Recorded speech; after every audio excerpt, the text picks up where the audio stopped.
कृष्णा हरे Krishna Krishna Krishna Hare Hare Hare Rama Ram Ram Hare Hare. Shrimad Bhagavat 30 minute का प्रवचन है। आज 11वां दिन है। भागवतम 11। राजा भरत की चर्चा सुनेंगे हम। महाराज ऋषभ देव जी के बड़े पुत्र भरत जी को पिता ने योग्य जानकर राज्य शासन दे दिया और पिता वन की ओर चले गए। वो कर्नाटक के जंगल में अवधूत वृत्ति से घूमते हुए उस जंगल में जब दावानल हुआ, बांस की रगड़ से आग उत्पन्न हुआ और उस अग्नि में अपने को भस्म कर दिया। उसी ऋषभ देव जी के पुत्र महाराज भरत हुए। बड़े ही भगवत भक्त थे, भगवान के प्रेमी व भक्त। इनके देश का नाम था अजनाब खंड। अजनाब खंड को इनके नाम पर बदलकर नाम रख दिया गया भारतवर्ष, जहां हम लोग रहते हैं। विश्व रूप की कन्या पंचजनी से इनका विवाह हुआ। सुमति, राष्ट्रभित, सुदर्शन, आवरण और धूम्रकेतु पंचजनी से 5 पुत्र हुए। ये सब गुणी थे और भगवत भक्त भी थे, सर्वथा पिता के ही समान। अंतःकरण भरत जी का बहुत ही शुद्ध था। वो ब्राह्मणों को ऋत्विज बनाकर यज्ञ करते थे और उनका यज्ञ का जो पूर्ण रूप फल है वो यज्ञ पुरुष भगवान वासुदेव है, वही श्री कृष्ण। तो जो भी यज्ञ करते थे वो सारे यज्ञ के फल को वो भगवान कृष्ण में समर्पित कर देते थे। उन्हीं को समर्पण, जो भी पुण्य लिए पुण्य खुद नहीं लेते थे।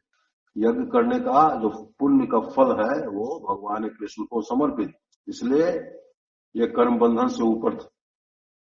समर्पण से बहुत उच्च दर्जे की भक्ति होती है, क्योंकि आदमी कर्म में फंसता नहीं। महाराजा तो थे ही, सर्व संपत्ति संपन्न थे। उनका राजमहल में किसी चीज की कमी नहीं थी। दुष्ट दुश्मन भी इनसे डरते थे, बहुत प्रभावशाली थे। 1 करोड़ वर्ष तक राज किए राजा भरत। 1 करोड़ वर्ष तक अजनाब खंड भारतवर्ष का राज्य किए। अपने पुत्रों के बड़े होने पर शासन अपने पुत्र को देकर और पुलहाश्रम चले गए। पुलहाश्रम चले गए। हरिहर क्षेत्र कहते हैं। ऋषियों मुनियों का मानना था उस समय कि यहाँ पुलहाश्रम में वासुदेव श्री कृष्ण का वास है, वे नित्य यहाँ निवास करते हैं। यह गंडकी नदी के पास है, माने इस आश्रम के पास गंडकी नदी है। यह बिहार में है, भारत के बिहार में। और आज भी यह उसी भगवान के नित्य निवास के चलते हरिहर क्षेत्र नाम से मशहूर है। उस समय हरिहर क्षेत्र हुआ करता था। आज भी यह हरिहर क्षेत्र, नया नाम सोनपुर है, उसके नाम से मशहूर है। यह राजधानी, बिहार की राजधानी पटना से करीब 30 किलोमीटर है। बहुत बड़ा मेला लगता है वहां, सोनपुर मेला के नाम से मशहूर है। बहुत बड़ा, पूरे दुनिया का मेला है। हरिहर क्षेत्र के आश्रम में अकेले रहने लगे भरत जी। अनेक प्रकार के पत्र, मतलब पत्ते, पुष्प, तुलसी दल, तुलसी के पत्ते, जल, कंद मूल, फल फूल सब जंगल से तोड़ के लाते और भगवान को भोग लगाते, उनकी पूजा आराधना करते। त्रिकाल, सुबह दोपहर शाम नदी में स्नान करते। इस प्रकार महाराजा संपन्न राजपाट को छोड़कर पुलहाश्रम में श्री कृष्ण की आराधना करने लगे। भगवान की लीला विचित्र है। एक दिन स्नान करने गए और अंजलि से जल उलीच रहे थे भगवान को दे रहे थे।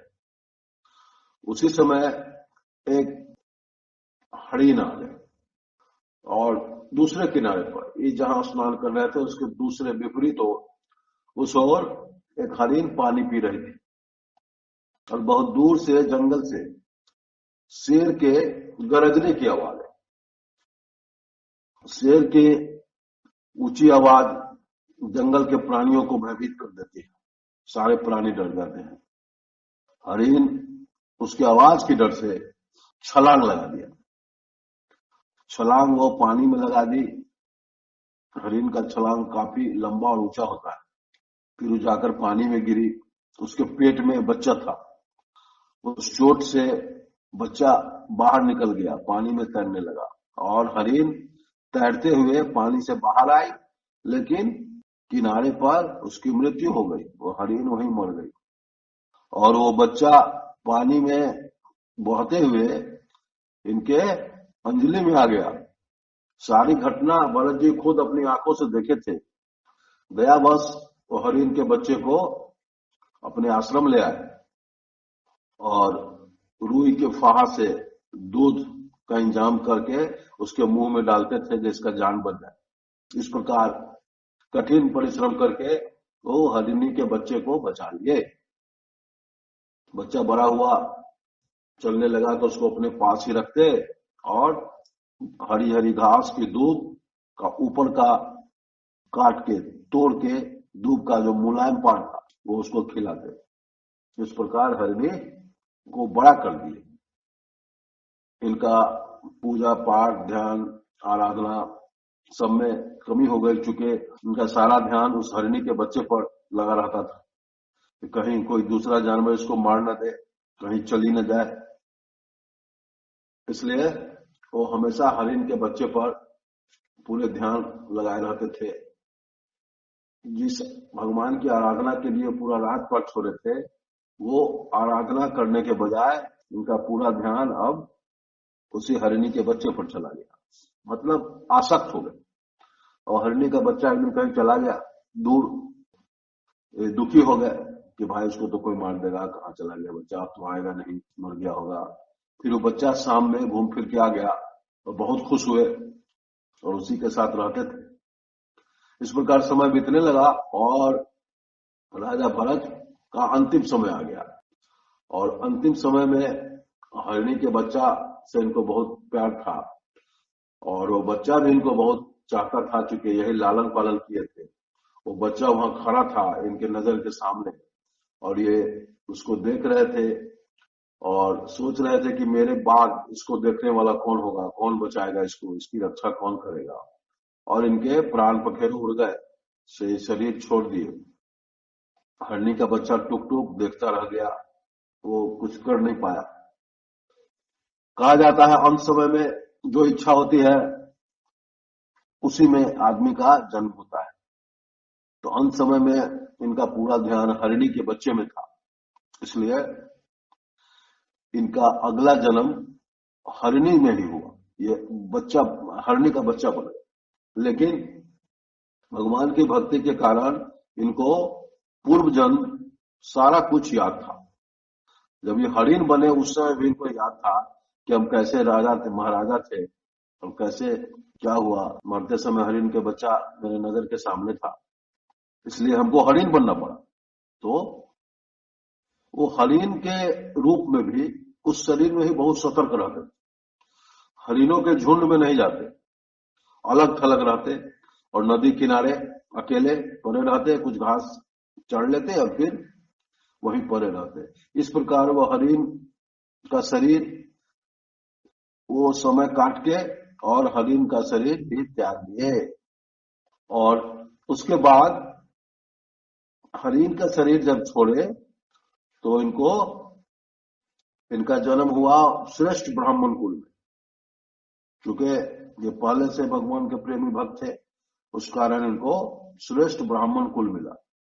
लेकिन ब्राह्मण के पुत्र होने के बावजूद इनको पूर्व जन्म याद था, पूर्व जन्म का सारा कुछ इनको याद था।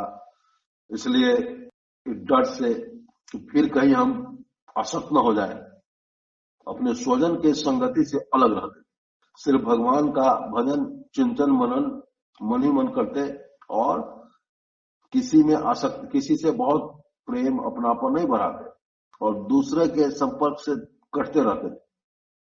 कोई कुछ पूछता तो जवाब नहीं देते, कहीं चलना होता तो रास्ता बदल देते, बहुत बात पूछता था सुनते ही नहीं, लोग को लगता कि तो बिना दिमाग का है। इस प्रकार लोग से अपना तिरस्कार करवाने, पिता इनसे बहुत स्नेह करते थे, बराबर पढ़ने के लिए प्रयास करते कि पढ़ लिख लो और अच्छा काम करो। पिता हमेशा प्रयास में रहते कि भरत जी अच्छा बने, पढ़ाई लिखाई कर ले, लेकिन उनका तो लक्ष्य अलग था। वे पिता के मन की कोई बात ही नहीं करते। पिता के अनुसार चलिएगा तो पिता आपको बहुत प्रेम देंगे, बहुत स्नेह करेंगे, लेकिन ये पिता से भी करते रहते, वो भी हमको नहीं चाहे। इस प्रकार पिता जीवन भर प्रयास करते करते वो शरीर छोड़कर चल दिए और ये नंग धरंग दिवंगत ऐसे ही घूमते फिरते रहते, न खाने की चिंता, न पहनने की चिंता, न स्नान की चिंता कि सुबह शाम स्नान कर रहे हैं, पूजा पाठ कर रहे हैं। ये चिंतन मनन भगवान का जरूर करते हैं, लेकिन दिखावा वाला कुछ नहीं करते, तो लोग समझता है पागल है, बेमतलब बिना दिमाग का। एक दिन टहल रहे थे और उस वन में अंगिरस गोत्र के कुछ डकैत लोग थे, तो उन लोगों को अपने किसी कारण से बलि देना था, तो उस तलाश में थे किसकी बलि दें। तो देखे कि बहुत हठा कठा जवान है, इसी को ले चलो पकड़ के, बस उनका वे लोग इनको पकड़ के ले गए। ये भी चुपचाप चले गए, कहां ले जा रहा है, तो ले गया है काली मंदिर में, और काली मंदिर में इनके बलिदान का वो लोग व्यवस्था किया, खाने पीने का। वो बलिदान के समय खाना मिलता है, खाने के समय ही मार दिया जाता है। तो इनके आगे से परोस दिया, ये चुपचाप बैठे रहे, कोई विरोध नहीं कर रहे थे, और उसके बाद वो लोग अपना तलवार निकाला, लेकिन वो काली मंदिर में काली माई को बर्दाश्त नहीं हुआ और वो अपने विग्रह से निकलकर और खड़क से सारे डकैत लोगों को का गर्दन सब अलग कर दिया और भरत जी को वहां से विदा की, दंडवत की, भाग शिरोमणि है, आप से गलती हुई कि ये लोग मेरे दरबार में आपका बलि देने लाए। भरत जी को तो कोई मतलब नहीं था, वो फिर बच गए, वहां से चल दिए भगवान का चिंतन मनन करते हुए। इनको भाई लोग खेत का रखवाली दे दिया, उसमें चिड़िया उड़िया आती है फसल को बर्बाद करने, तो वहीं बैठे रहते और चिड़िया फसल को खाते रहते, तो वही खेत में बैठे हुए थे। सिंधु सोवीट देश का एक राजा था, सिंधु सोवीट देश का राजा पालकी में जा रहा था, तो उस कहार होता है, मतलब पालकी ढोने वाला, उस समय कहार हुआ करता था। तो कहार सब देखा कि बड़ा ही अच्छा आदमी है, हृष्ट पुष्ट है, इनको पकड़ के आपने साथ लगा लिया, कहार में ढो, सही भी लग गए, कंधा पर उठा के चलने लगे। लेकिन भोले जी देखते थे कि पैर के नीचे कोई कीड़ा मकोड़ा चींटी आ जाए, मरे नहीं मेरे पैर के नीचे, तो वो पैर सीधे नहीं रखते थे, आगे पीछे करते थे, टेढ़ा इधर उधर, तो पूरा पालकी हिलने लगता टेढ़ा मेढ़ा चलने से। तो राजा रघुगुन बैठे हुए थे, वो डांटे, तो कहार से बोला कि हुजूर, सो हम लोग ठीक चलते हैं, ये नया आदमी जो आया है उसी की चाल गड़बड़ है, तो उसको भी डांटे, ऐ खबरदार ठीक से चलो। लेकिन वो उनकी बात नहीं मानी और जर भरत में से ही पैर का टेढ़ा मेढ़ा करके चलने लगे। तो रघुगन उनको धमकी दिया कि तुम्हारा वध कर देंगे, तुम हमको पहचानते नहीं हो, हम राजा रघुगन है, मेरा नाम प्रसिद्ध है, सारी दुनिया जानती है, तुमको फांसी हो जाएगी। तो चलते रहे उसी तरह भरत जी, और मुस्कुराकर बोले कि आप किसको फांसी देंगे, आपका दंड किसको मिलेगा, मेरे शरीर को, उससे हमें क्या, हम तो एक आत्मा है, हम तो परमात्मा है, परमात्मा के अंश होने के नाते हमको आप फांसी दे ही नहीं सकते, हम दंड के भाग्य नहीं है, वो मेरा शरीर होगा। तो वो राजा रघुगण जा रहा था कपिल मुनि के यहाँ उनका उपदेश सुनने। कपिल मुनि उस समय मशहूर थे, तो रघुगण कपिल मुनि के पास जा रहा था। वो पालकी रुकवा के उतर गया और भरत जी को दंडवत किया, बोला कि आप इस शरीर में छिपे हुए कोई महात्मा है। हम तो अभी कपिल मुनि के पास जा रहे थे, तो हमको लगता है कि आप कपिल मुनि ही हैं, इस रूप में हमको शिक्षा देने आए हैं। जीवन कैसे जीना चाहिए, जीवन का आदर्श क्या हो, हमें कुछ पता नहीं। हम मूढ़ विषयासक्त राजा हैं, हम चाहते हैं कि हमको सही रास्ता मिले, इसलिए हम कपिल मुनि को खोज रहे हैं। आप कृपया हमको मार्गदर्शन कीजिए। इस प्रकार वो राजा रघुगण उनके पैरों पर गिर गया। अब भरत जी समझ गए कि इसको सही में मार्गदर्शन चाहिए, और वो क्या बोला नहीं बोला उसका दोष से उनको मतलब नहीं था, वो दोष नहीं देखे।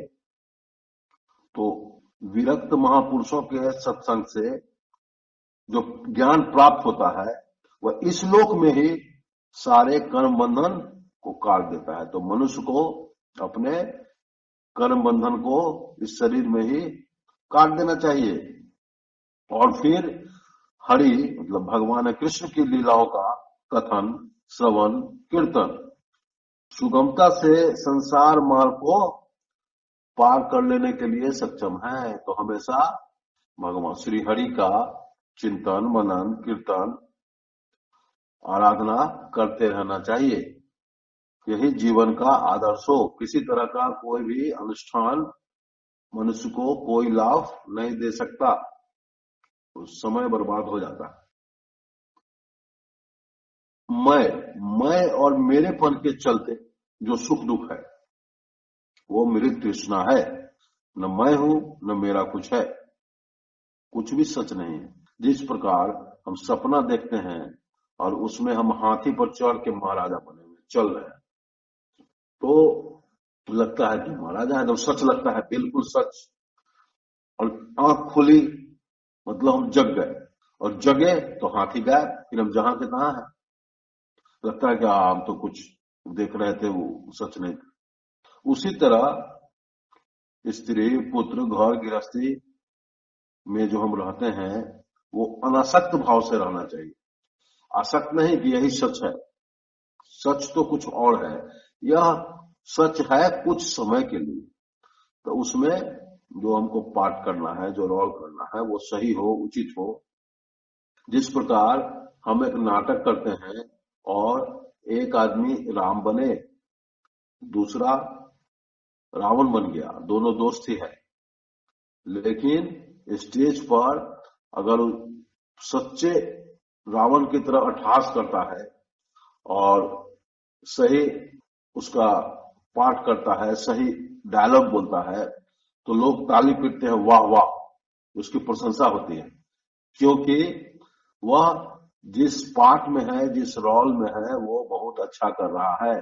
और लोग चर्चा करते हैं कि नहीं, इस रामलीला में राम जी एक गणेश किया है, गणेश लड़का जो है वही राम जी का रोल किया, बहुत अच्छा किया है।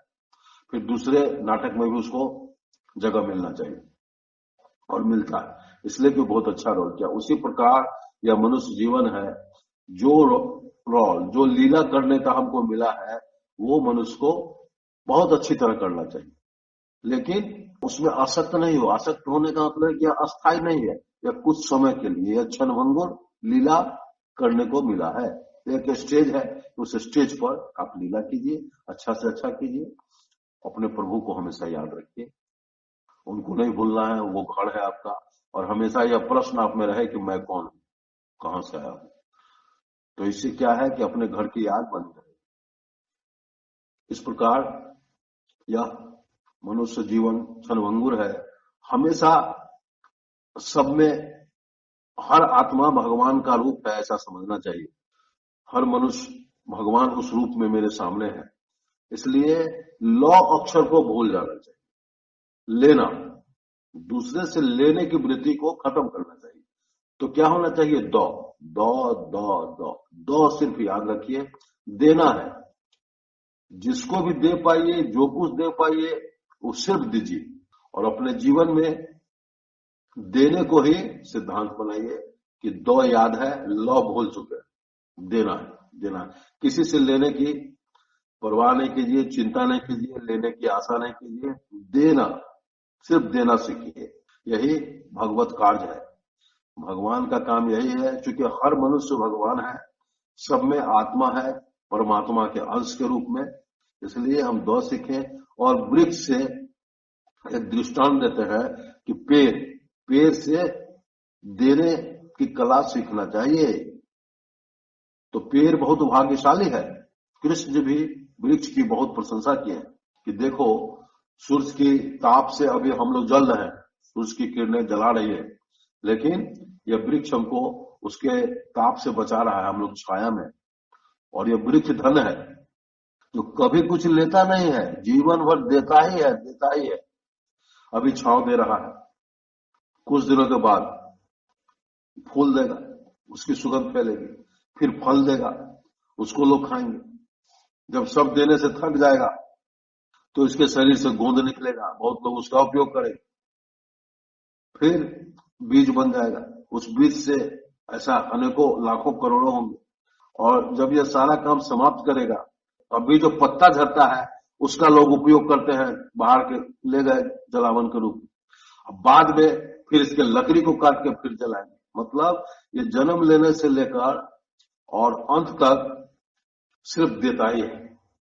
वायु भी देता है हमको, लोग श्वास लेते हैं।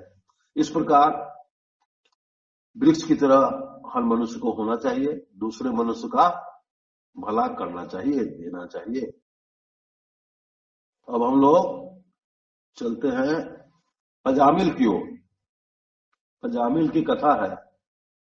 काव्य कूज नगर कन्नौज में अजामिल ब्राह्मण रहते थे। काव्य कूज नगर कन्नौज में अजामिल ब्राह्मण रहते थे।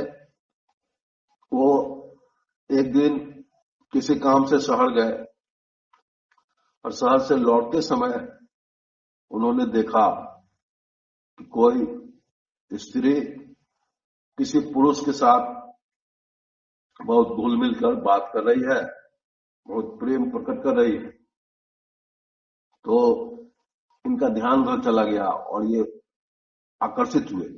असल में बंधन है, सावधानी है कि आप क्या देख रहे हैं, किस बात पर दिमाग लगा रहे हैं, किस सोसाइटी में है, किस कल्चर में आप रह रहे हैं, उस पर पूरा जीवन निर्भर करता है। गांधी जी, महात्मा गांधी बोले कि आंख नाक कान तीनों बंद रखना है। मतलब अच्छी वस्तु को देखना है, नहीं देख रहे वस्तु को नहीं देखना है।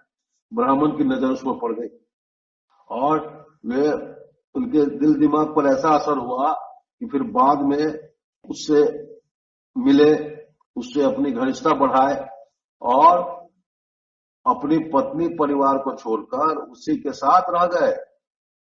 उससे बहुत सारा बच्चा हुआ और सबसे छोटा बच्चा जब हुआ तब तक ये बहुत बूढ़े हो चुके थे, मतलब इनका उम्र काफी हो गया था।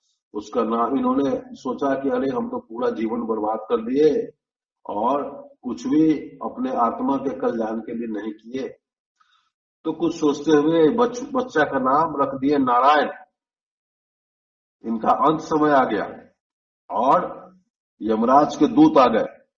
तो काला कलूठा, लंबा चौड़ा, बहुत विकराल, बहुत भयावह चेहरा। इनकी घिघी बन गए, घिघियाने लगे और सबसे अधिक चाहते थे किसको? नारायण को, छोटे बच्चा को। इसलिए वो नारायण नारायण करने लगे। तो नारायण भगवान के नाम का इतना प्रभाव है कि संकेत से, परिहास से, मतलब किसी पर व्यंग कर रहे हैं, तान अलापने से, किसी की अवहेलना करने से, गिरते समय, पैर फिसलते समय, जम्हाई लेते समय, जम्हाई ले रहे हैं, कहीं चोट लग गया अचानक, कहीं आग लग गई, उसमें मेरा हाथ पांव पड़ गया, अंग भंग होने, एक्सीडेंट हो गया। गलती से भी अगर भगवान के नाम का उच्चारण कर लेते हैं तो उस व्यक्ति के सारे पाप नष्ट हो जाते हैं। तो ये नारायण नारायण करने लगा। तो वहां से भगवान के पार्षद जा रहे थे, 4 तिलकधारी, वे आके देखे कि भाई हमारे भगवान को कौन पुरा रहा है। तो वहां आ गए और खड़े हो गए। वहां जमदूत जो था उनको खींच रहा था, उनके प्राण को, और उसको बोला रोको, तुम क्यों इसको परेशान कर लो। तो बोला कि हम जमदूत है, हमारा काम ही यही है, इसका समय पूरा हो गया। तो बोला नहीं, तुम्हारा काम नहीं है, तुम जाओ अपने घर जाओ, तो अपने स्वामी से पूछ के आओ। ये मेरे नारायण का नाम ले रहा है, ये मेरे भगवान का पार्षद होगा, ये तुम कहां ले जा सकते हो। तो चला गया। जमदूत जमराज से पूछा कि हुजूर, आपसे ऊपर भी कोई है क्या? हम लोग तो जानते हैं कि संसार में आप ही है सबसे ऊपर, आप ही सबको दंड देते हैं। तो बोला कि नहीं, सबसे ऊपर हम ही हैं, तुम लोग सही जानते हो, लेकिन मेरे भी स्वामी हैं, ऊपर बैकुंठ नाथ बैठे हैं, तो हम उन्हीं के आदेश से चलते हैं। तो कहानी बताया कि ऐसे 4 चंदन टीकाधारी आ गया, हम लोगों को रोक रहा है। तो जमराज समझाए कि जहां पर भी वो तिलक चंदन वाले वैष्णव भक्त को देखोगे, वहां तुम्हारा ड्यूटी नहीं है। जो अवैष्णव है, जो घर गृहस्थी के विषय में फंसे हुए हैं, तुमको उनको लाना है। वो जो तिलकधारी हैं, भगवान के पार्षद हैं, उन लोगों को लाना हमारी ड्यूटी नहीं है, वो भगवान की ड्यूटी है। इस प्रकार तब जमदूत लोग समझ गया, फिर आकर वैष्णव दूतों से माफी मांगा कि नहीं, आप लोग सही बोल रहे हैं, चला गया। अजामिल का जान बच गया, उनको प्रभु की याद आ गई, उनकी कृपा से हमारा जान बचा। तो वानप्रस्थ होकर प्रभु की आराधना करने लगे और पार्षद रूप में वैकुंठ धाम चले गए। इस प्रकार नाम संकीर्तन सबसे ऊपर है। भगवान का नाम हर समय सोते उठते जागते चलते फिरते लेते रहना चाहिए। उनका चिंतन स्मरण मनन ये सब जीवन में कभी छोड़ना नहीं चाहिए। आज का समय पूरा हुआ, यहां विराम देते हैं। हरे कृष्णा कृष्णा कृष्णा हरे हरे, हरे रामा राम राम हरे हरे।